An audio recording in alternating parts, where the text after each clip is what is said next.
I am the Global Policy and Research Advocate for Mercy International Association, and I'm the Vice Chair of the NGO Committee on Migration in New York. And I'll pass it off to Monica to introduce herself.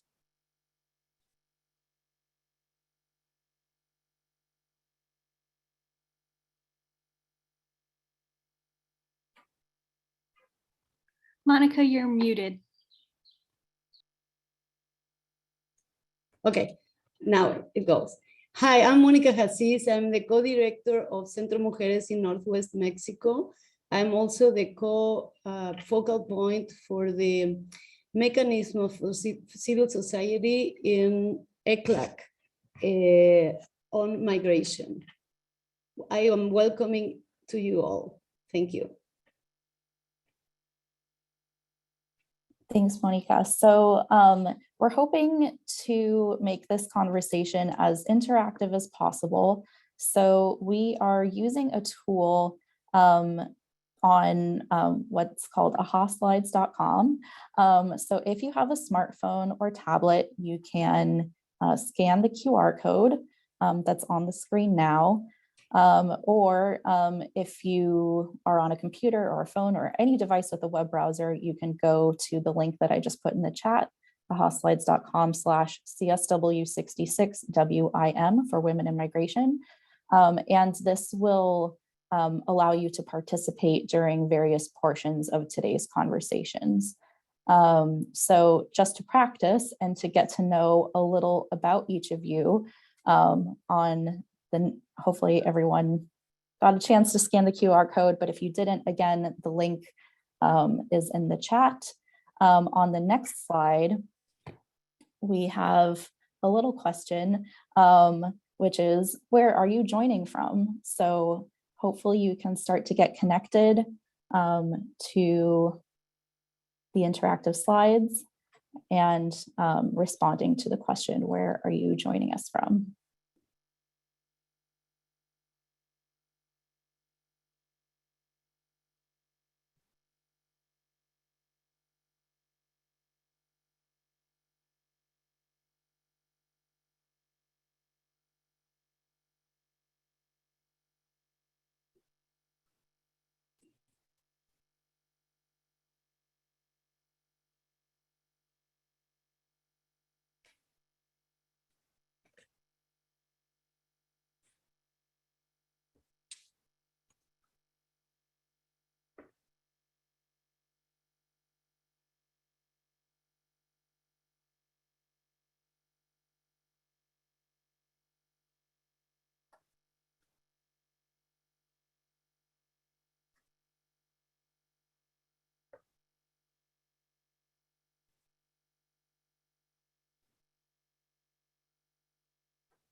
Great, there we go. Now they're starting to trickle in, perfect.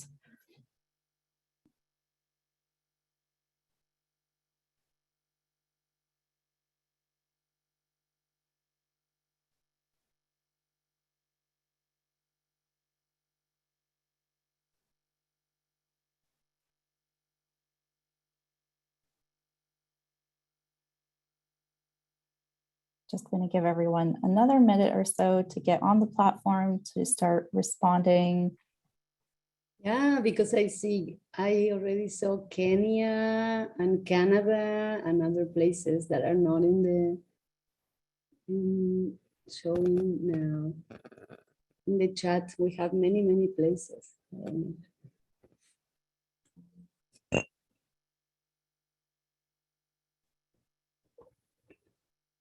This is great. I really appreciate everyone being here in many different time zones. Gambia, Kenya. Yeah. This is fantastic.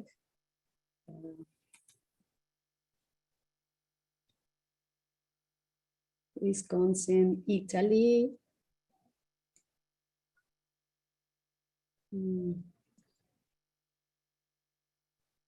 All right, we're going to move on, but hopefully some folks were able to get on. Again, you can continue to join the platform at the link that's in the chat, and there will be other opportunities to participate in the interactive piece. So the purpose of these conversation circles is to discuss urgent issues related to gender and climate change in a safe and informal environment, to identify key actions that can make a difference, and to inspire each other to make commitments. So we'll start off with a little bit of background information before spending the bulk of our time in conversation with one another, first in small groups and then as a large group, before ending by sharing our recommendations and calls to action. So I will begin with a brief overview of just some of the many international frameworks and mechanisms that are relevant to gender and displacement in the context of disasters, climate change, and environmental degradation.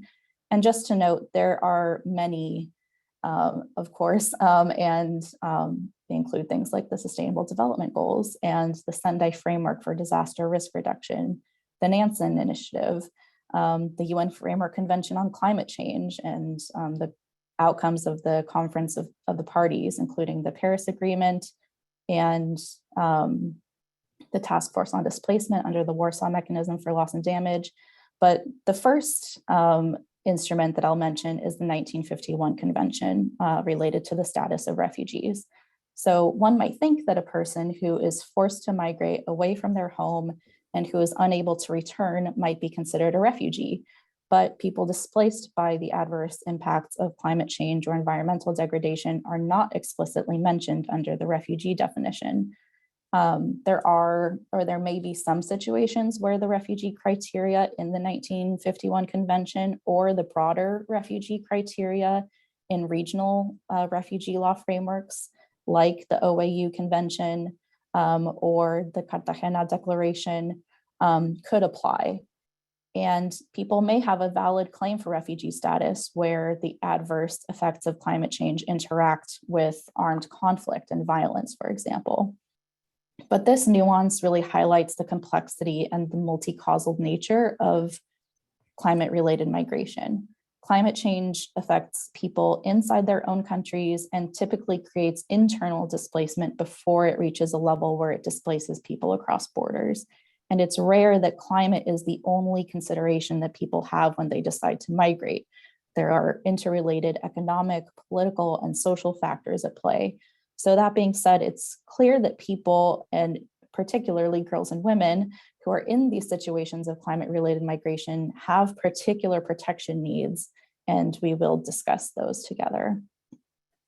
So next is CEDAW, which outlines the commitments of states parties to ensure that men and women enjoy the same rights with regard to the law relating to the movement of persons and the freedom to choose their residence and domicile. And there are also a number of general recommendations that are relevant to this conversation related to migration and gender. But perhaps the most relevant for this year and this year's priority theme is the General Recommendation 37, which is on gender-related dimensions of disaster risk reduction in the context of climate change, which includes an entire section on the right to freedom of movement. And in paragraph 78, among other recommendations, the CEDAW committee recommends that states parties should integrate human mobility related considerations into disaster risk reduction and climate change mitigation and adaptation policies, taking into account the specific rights and needs of women and girls, including unmarried women and women heads of household, before, during, and after disasters. So next is the Beijing Declaration and Platform of Action. Women in migration can be found throughout this document, but perhaps most relevant to us is a piece from Platform K on women and the environment, which says that hurricanes, typhoons, and other natural disasters, and in addition, the destruction of resources, displacements, and other effects associated with war, armed, and other conflicts can also contribute to environmental degradation, and the deterioration of natural resources displaces communities, especially women, from income generating activities while greatly adding to unremunerated work. And finally, I want to touch upon the Global Compact for Safe, Orderly, and Regular Migration, which was adopted in 2018. The GCM is the first ever UN global agreement on a common approach to international migration in all its dimensions. It includes the first commitments at the global level to address climate change, environmental degradation, and environmental disasters as drivers of forced migration. And I want to highlight 3 pieces of the Global Compact. First is the guiding principle on gender responsiveness, which states that the Global Compact ensures that the human rights of women, men, girls, and boys are respected at all stages of migration. Their specific needs are properly understood and addressed, and they are empowered as agents of change. It mainstreams a gender perspective, promotes gender equality and the empowerment of all women and girls, recognizing their independence, agency, and leadership in order to move away from addressing migrant women primarily through a lens of victimhood. And next is Objective 2 on the drivers of migration, which includes an entire subsection on natural disasters, the adverse effects of climate change, and environmental degradation. And Objective 5 on enhancing regular pathways for migration, which includes actions related to migration pathways and to that are related to sudden and slow onset natural disasters, the adverse effects of climate change, and environmental degradation, where adaptation in or return to the country of origin is not possible. So again, this is not a comprehensive list. This is not an exhaustive list, but for the sake of time, we're going to move on. So the second part of our background on this topic relates to the gender-specific risks in climate or environmental migration. And we've identified 3 sub-themes under this area, though again, there are many more, and we hope that these will emerge during your conversation, but we will briefly touch on livelihoods, health, and violence.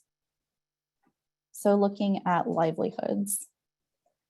We know that climate change is already influencing migration through warming and drought, which affect agricultural production and access to water, rising sea levels, which make coastal areas and island states uninhabitable, the increasing intensity and frequency of natural disasters, which destroy infrastructure in both rural and urban areas, and another which I didn't put on the slide, which is competition over natural resources.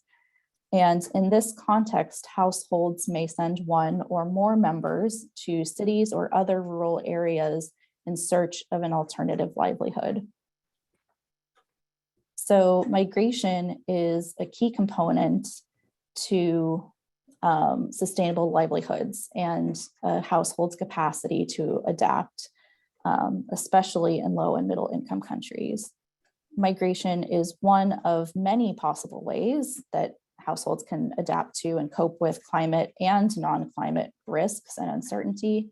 And in countries with weak institutions, migration may be the only form of adaptation available. And of course, this migration is not gender neutral.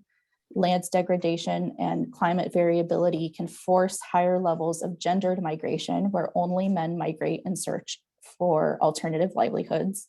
And when this happens, women, children, people with disabilities, and older persons left behind are at greater risk of food insecurity and personal safety risks.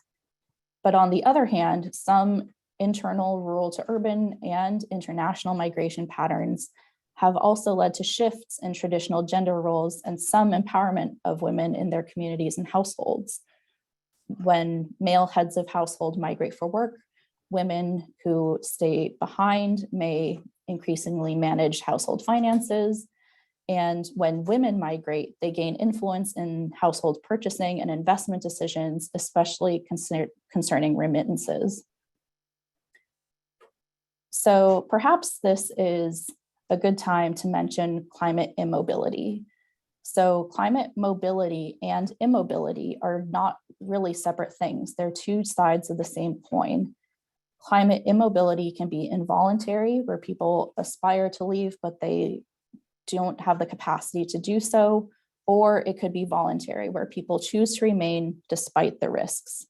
And involuntary immobile populations are often among the most vulnerable because they're unable to escape the sudden and direct impacts of climate disasters and often don't have the resources to build resilience while facing poverty, food insecurity, and conflicts that are compounded by climate change. And inequalities related to gender, age, and class, cultural norms, and patriarchal traditions all influence immobility and contribute to women being more immobile than men. But also many people choose to stay despite growing climate risks because of a historical and spiritual attachment to place, a sense of identity and belonging, or a desire for self-determination. So in our discussions together, it will be important to consider not only those who migrate due to climate impacts, but also those who stay, either voluntarily or involuntarily. And with that, I'll pass it off to Monica. Okay. Well, thank you, Cecilia, because she made a big panorama of what's going on with women and migration in terms of mobility and immobility. Now we are going to see what's going on with the health, because we know that this is a big issue regarding women and girls' situations in terms of mobility and immobility and on migration. The next one, please. I want you to see this chart that was made recently by Michael and was put in the Lancet. Even though there is no gender perspective in this one, but it has the main elements for what's going on when people have the need to migrate due to forced migration due to climate problems and also we have to say to other social problems like what is going on in terms of war and situations, for example. So what happens in terms of climate change is that as Cecilia put it very clearly, people decide to stay or to migrate. So we have forced displacement, and usually they or go to areas where they know they have some relatives or they don't know at all, or they decide to change countries. And in other areas they stay, and they, as you see in the mobility, we have women and usually women and elderly people stay, and children in those areas where they decide to stay, and they are virtually trapped, in those areas. In terms of health impacts, we have usually what we have. We can change to the next one. Thank you. Well, what are the main reasons for women to I'm sorry, what are the main reasons are for example, we say that agricultural and fishing losses because of the lack of livelihoods, as Cecile put it. Usually there are many studies that showed that those kind of situations in some households increase intimate partner violence. For example, in the cases of big droughts, that created many problems inside of households. So the men are being violent against the women and children. Also, those cases, we see that there are food insecurity, and we know that women and girls are the ones who suffer usually malnutrition or malnutrition. So, and usually those, in those situations, women are have lack of access to health services. Also, at the same time, in general, where we have droughts or big problems with when there are wildfires, or where there are problems with the rise on oceans, we have a new spread of diseases that are usually diseases that were controlled in other situations. So we have all these menaces to those populations, especially women and girls. The next one, please. Next one. Okay. In terms of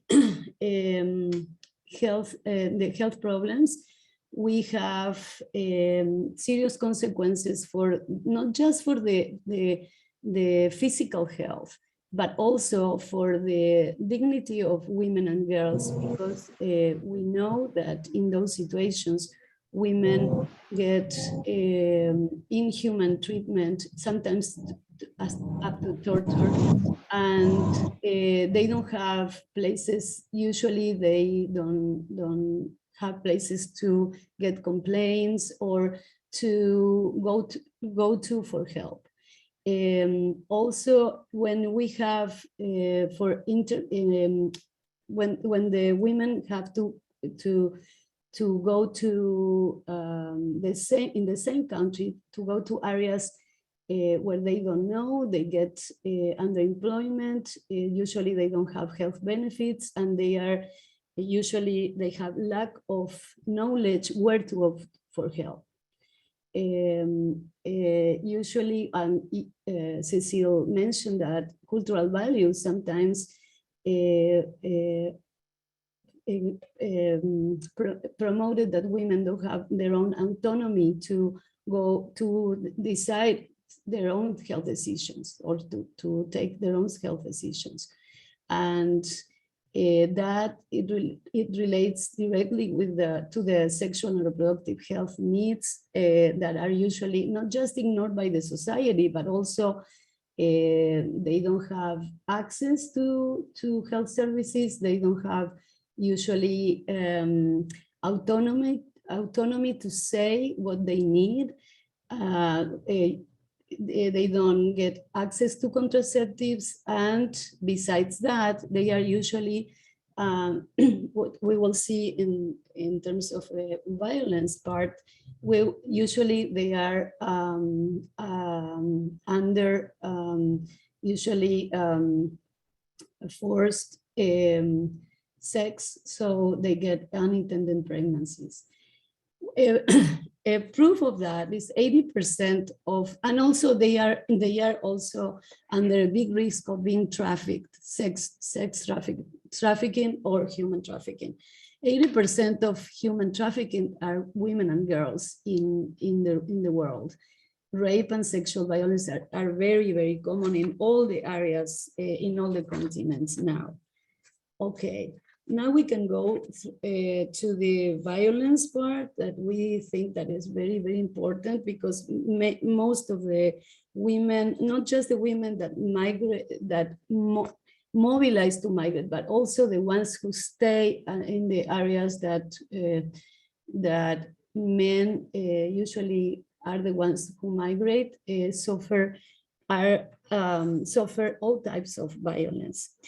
Okay, we can see that now, especially now after COVID, but also in the last 30 years, we see that violence for women who migrate are during transit. They are suffering from bullying to being psychological and sexually abused. The next one, please.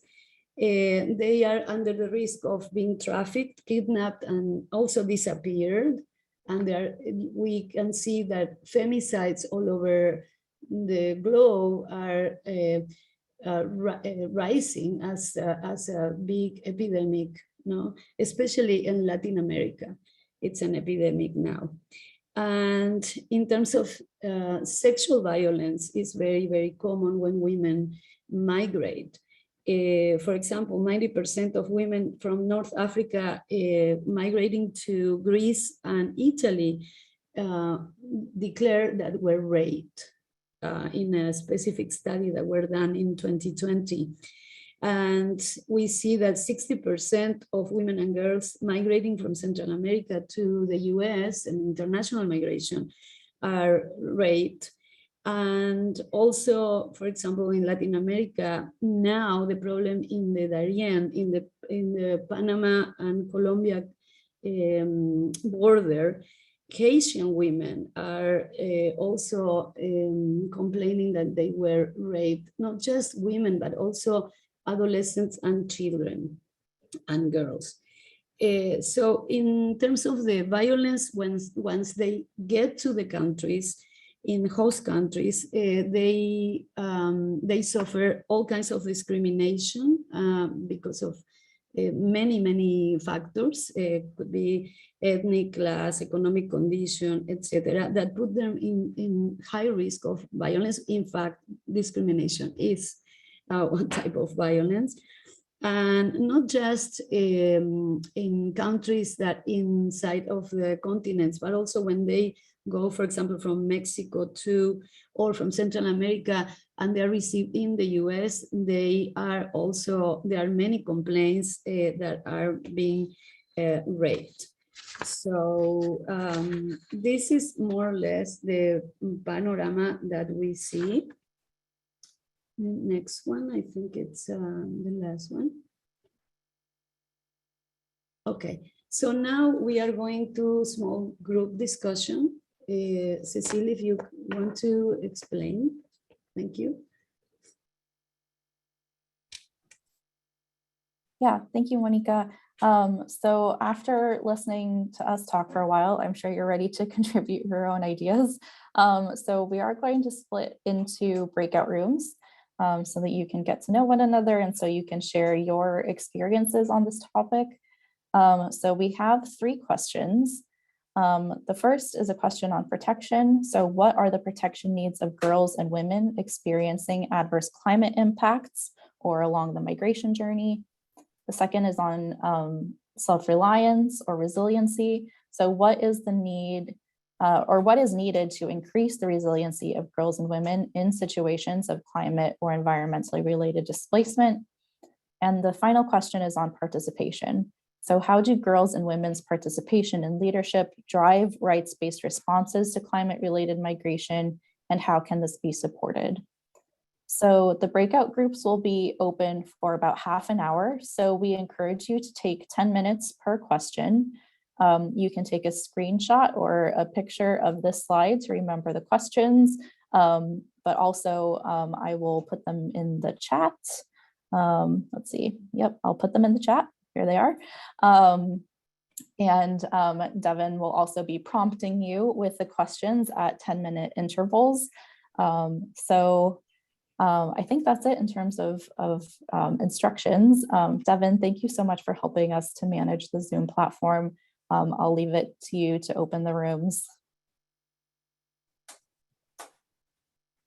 All right, so the rooms are open and everyone should be able to join their groups.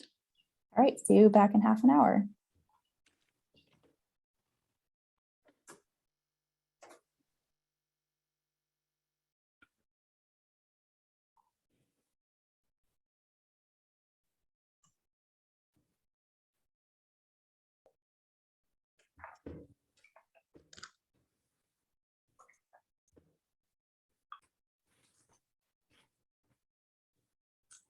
All right, are we all back?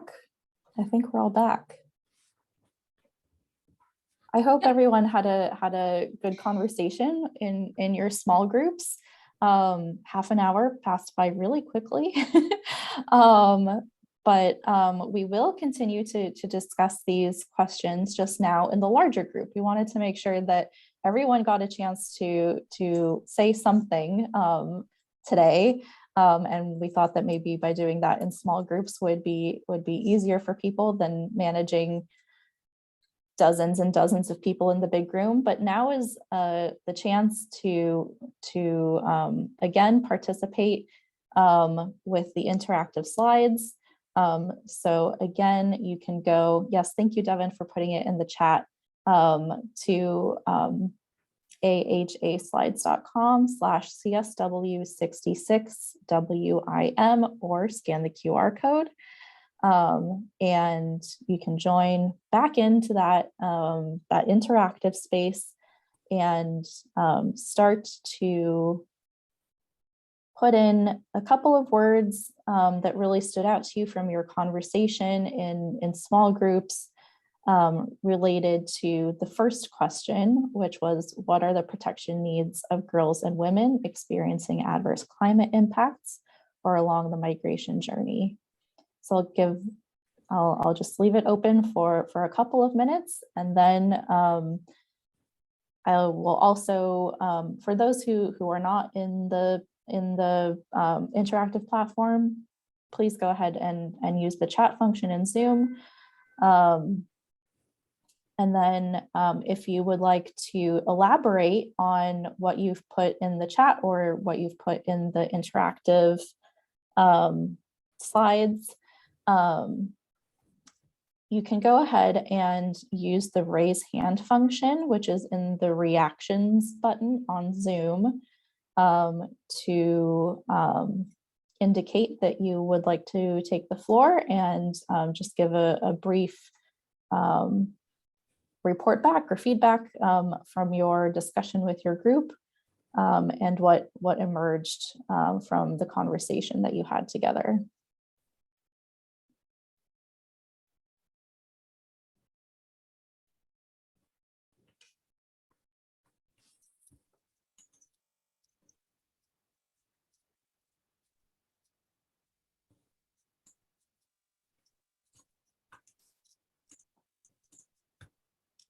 So nobody's talking?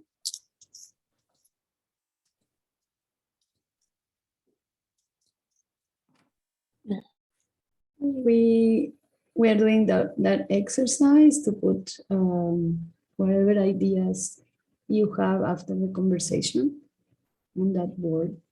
Do we have to raise the hand to say something? Yes, please. You can. Okay, I don't know where I can react. Oh.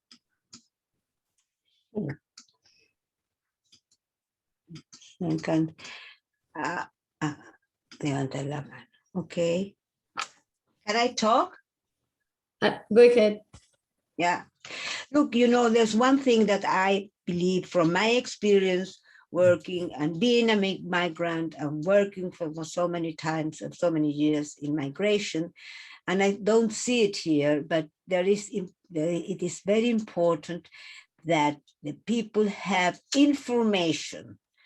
What do I say that information? I know that most of them are migrating because of poverty, but it's important that they should have at least some information on first of all, on the journey, and also where they can get support, because many of them don't know, even if they are taken out by a group or sometimes by a trafficker, but it's important for them to have information, be informed of what is going to happen, especially, for instance, about the government protections, which are meant here, the sanitation, security, food, and also the access to service, and many of these issues that are pointed here. But I think that it's very important that they should have information, they should be informed.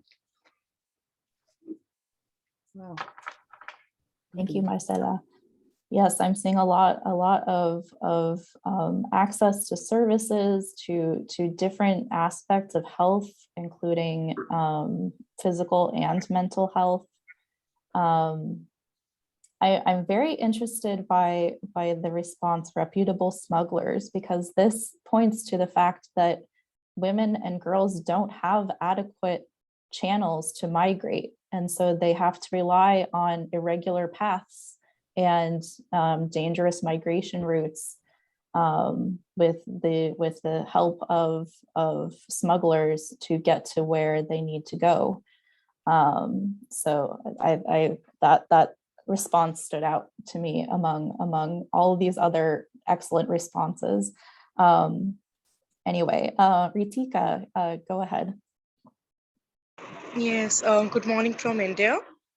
We discussed collectively in our group that there should be a representation in every government for the migrants, so that people are aware of their rights.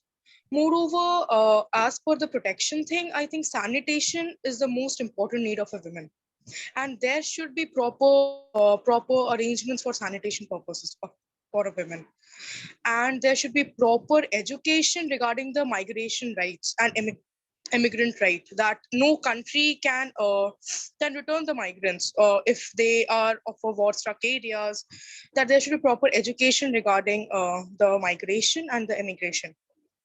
Moreover, I think that the girl should be trained with some skill or technical education, so that even if they migrate, they're financially independent to carry out their own life. So financial independency is one of the more needs, I think, that will help secure protection for women. Thank you. Karen, you're next, and then we're going to move on to the next question. Oh, like I said, I've never been in this situation. I'm new, I'm learning. And this is my first time here. I thought of, when I mentioned the food, clothing, and shelter, people need those things. That's an immediate need. But my concern is, how do you protect the woman? I would think of having her be able to protect herself.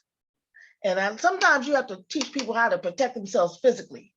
Whenever they get a chance, they may not, if they got big men on them, whisking them away somewhere, maybe they can't do anything then, but teaching them how to escape, teaching practical things that they could use whenever they get the chance, and to let them know they have something within themselves that they can get away. They might be a victim, but they don't have to stay a victim. And that's what I think about, that you have to teach people self-defense and teach people that they might be able to get out of that situation, because many people have been kidnapped, subjugated, but they found a way to get out. They never gave up hope.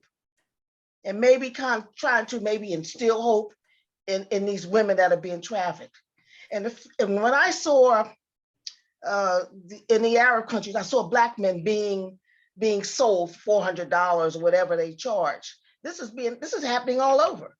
People are being trafficked in the United States, as quiet as it's kept.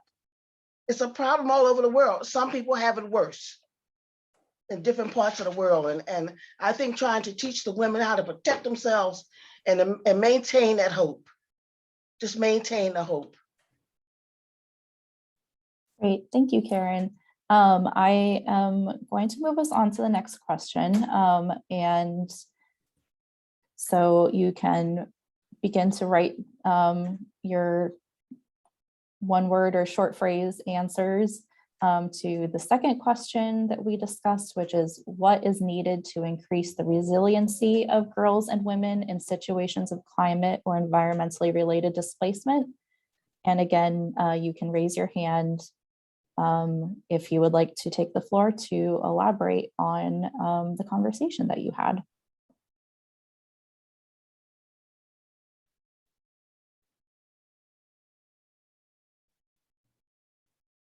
Apologies if I'm saying your name wrong. Sivan, go ahead. Okay, hi, my name's Sivan. I'm part of the UNA Canada Youth Delegation, supported by UNA Canada.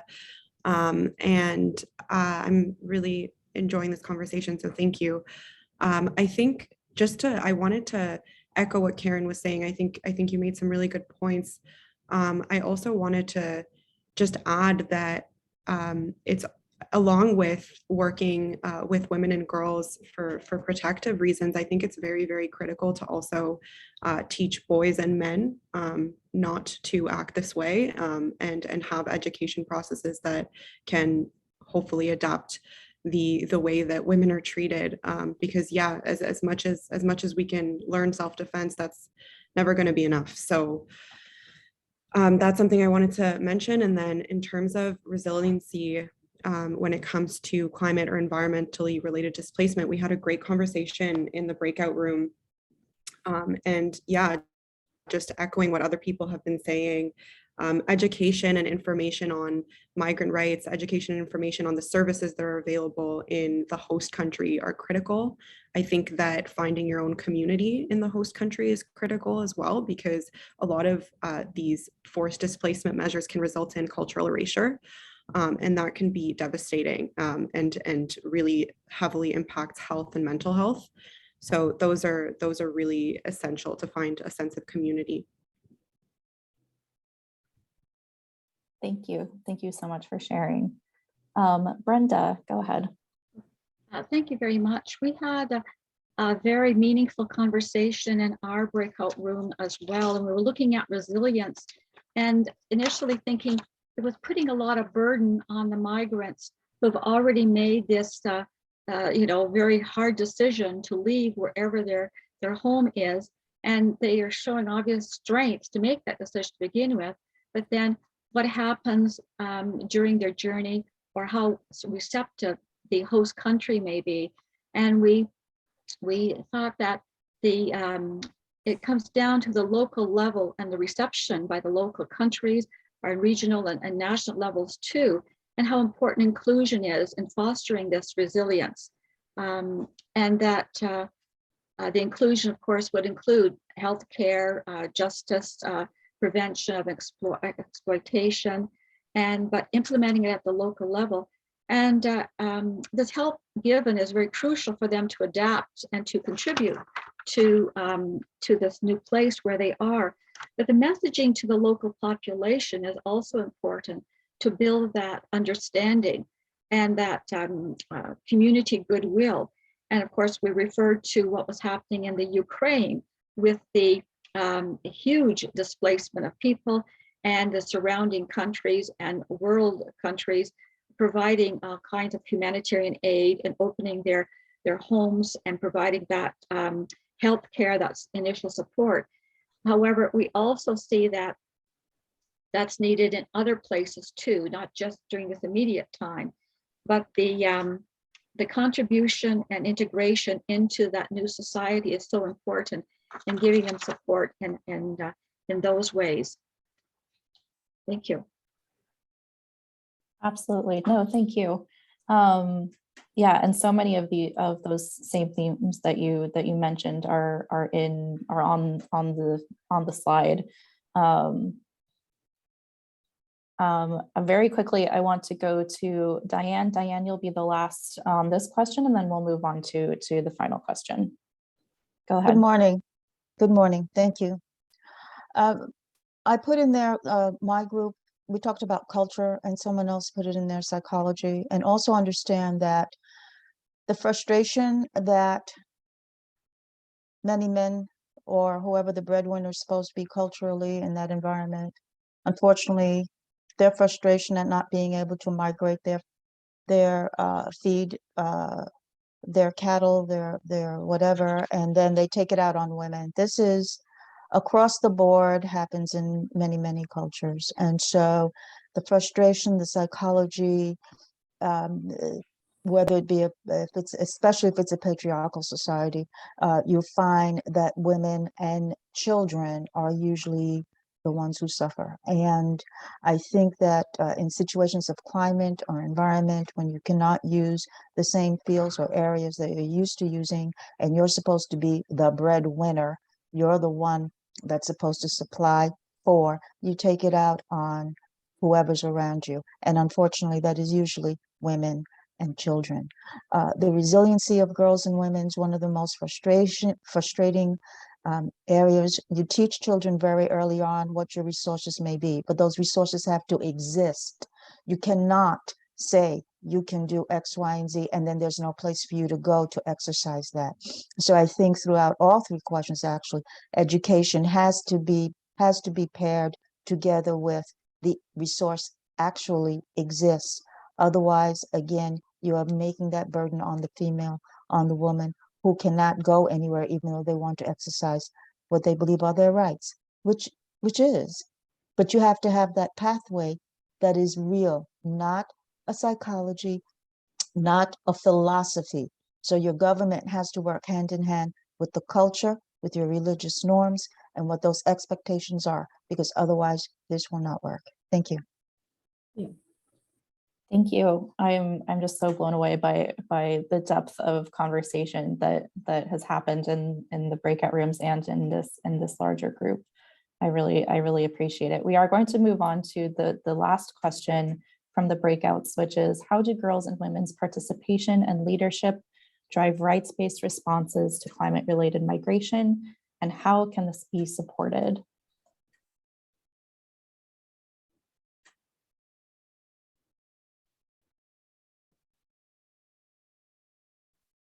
So again, you can go into the interactive slides to write down your responses.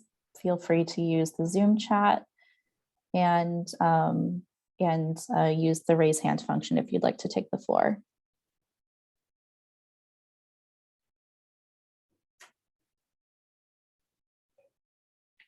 Ritika, you have your hand up again. Go ahead. I think a sense of sisterhood can help girls and women to relate, interact. A sense of communion can help the girls and women because of the common issues and problems.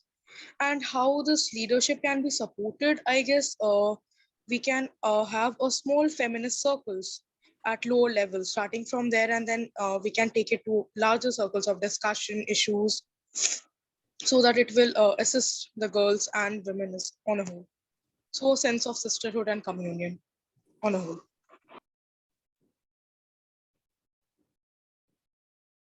Thank you. And again, common themes being amplified in the chat or on the slides. Marcela, go ahead.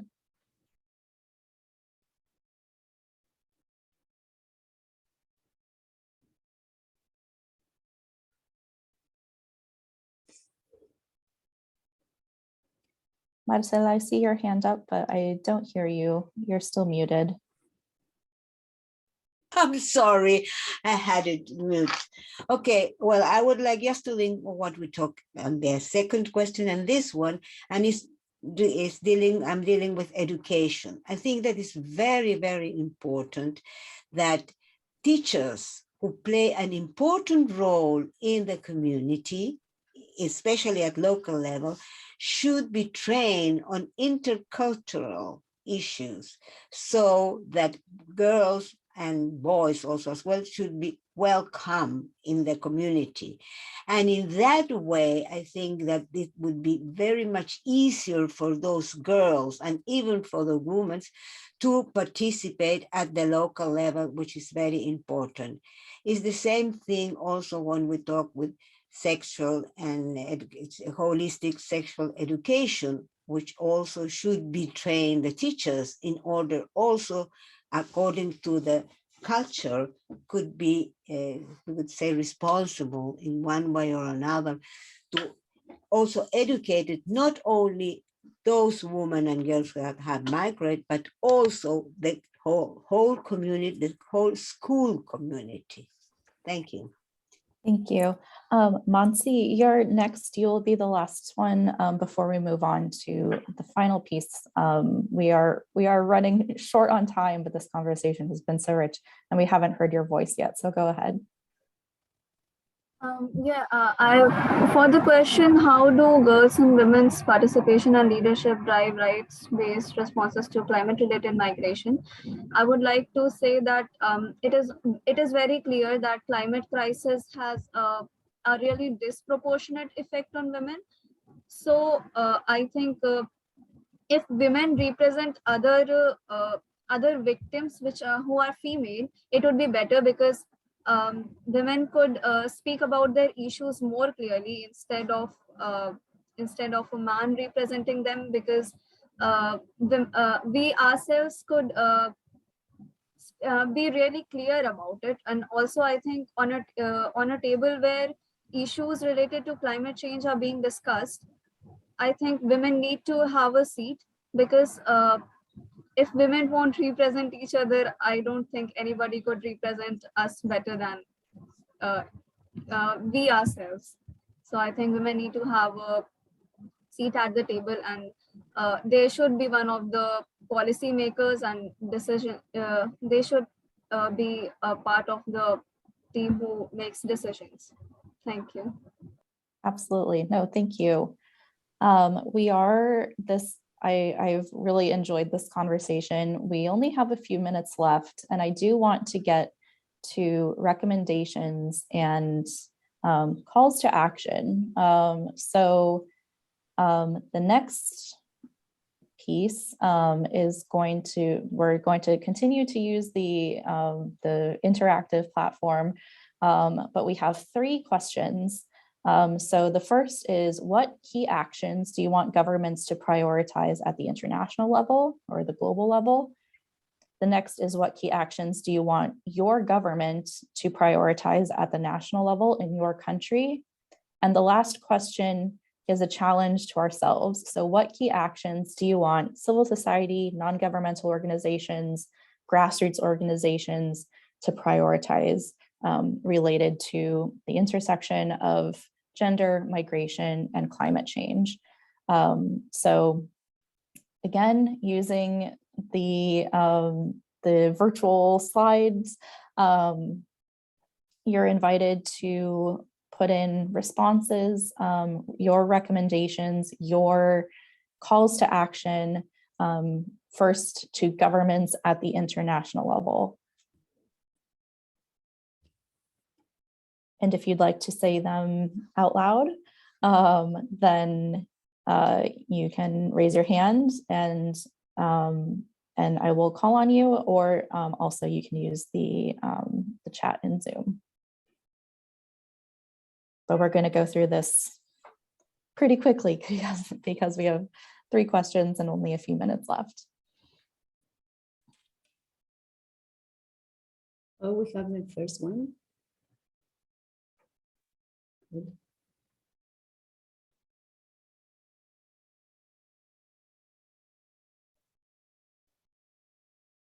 Good.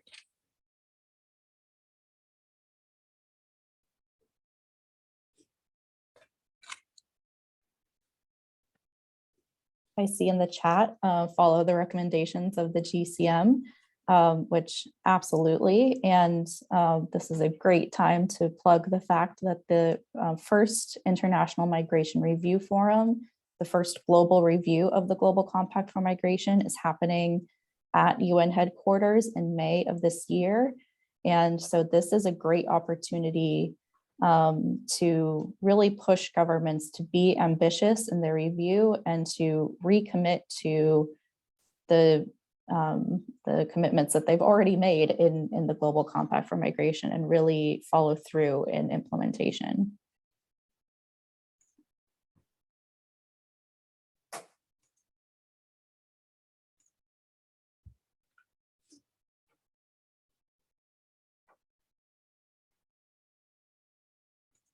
These are great though. Partnerships, recognizing that this is an issue, absolutely. Prioritizing mitigation and adaptation to prevent forced migration, displacement whenever possible. That rich countries have a responsibility supporting human rights. To listen to the voices of Indigenous. Poverty alleviation. These are excellent. Because we're running out of time, I'm going to skip the national level, but think about it. If you had a meeting with your prime minister or your president or whoever your head of state or government is in your country, and you wanted them to do something about about this issue, what would you ask them? But we're going to move on to the last question, which is a challenge to ourselves. So what challenge do you have for civil society, for us? What key actions can we prioritize as stakeholders in this issue?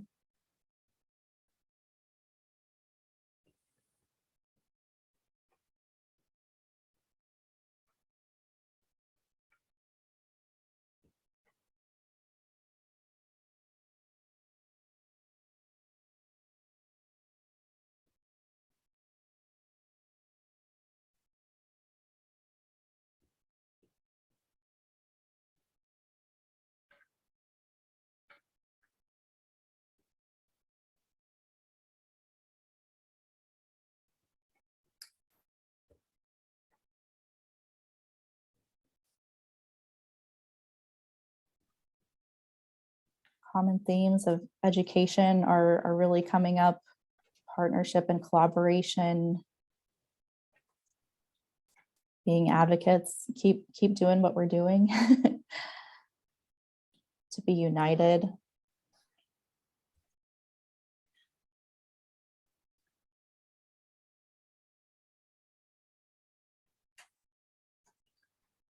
Management of local services. Yeah, very good.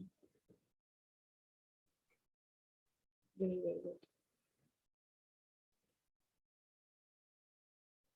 As the final seconds of this meeting run out, I know that people will have to go on to other things, but I just wanted to say thank you for so deeply engaging in this conversation circle, for all of your sharing, for all of your recommendations, for all of your experiences, and I hope that everyone will take forward. I know this is a complicated topic. We're not going to solve it overnight. A lot of the challenges feel very overwhelming, but I hope that you can take some nugget of hope or inspiration or knowledge from this discussion and bring it forward into your advocacy and into your work as you move through CSW and into other spaces where we can make a difference on this issue. Can I say one thing? I thank you, Liz. And hats off to Fatu, who has been trafficked. And really governments and women have to support other women. Doesn't matter about a person's delivery of their issues. It's what it is, and we have to support each other. And if things have to come from the grassroots, not from up top, the grassroots people, because they know what they need to succeed. And we have to stop putting people that have the credentials on top of everything because they haven't experienced the things that the people in the grassroots have. Thank you. Thank you so much, Karen.